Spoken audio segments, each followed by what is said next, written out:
دسته استقلال و همین طور صدای هشتک داور بلند شد. روزی 4 ایول واخوری دسته ها در میدان فیضکن در شهر کلوب برگزار شد که گفتیم که استقلال هم ادامه نیروسنجی باز هم جالب تر بگردد. محمد جان رحیمов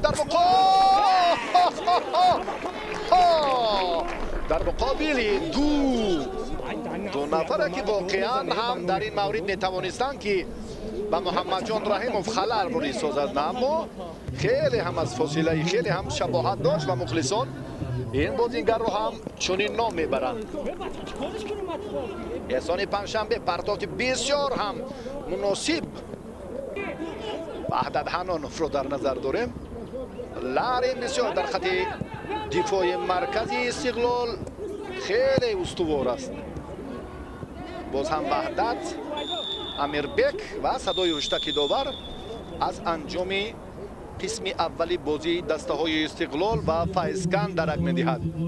شرف جان صالح خیلی خوب بازیگزاری جالب را نشان داد، اما دیر دوام نکرد خرسندیش.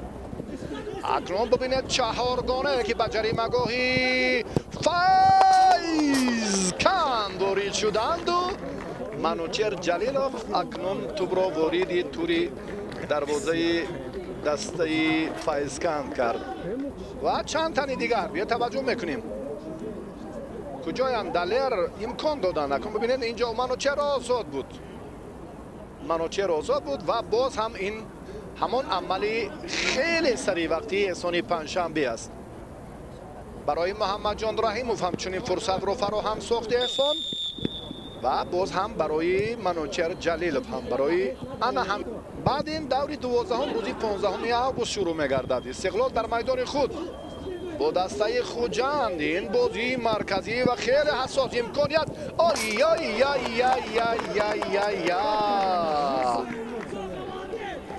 اکنون برای منوچهر این بسیار هم فرصت های مناسبند و همچون نشانزنی بهترین باز هم موقع شد در جدول مسابقات امسال باز قوی تر می سازد.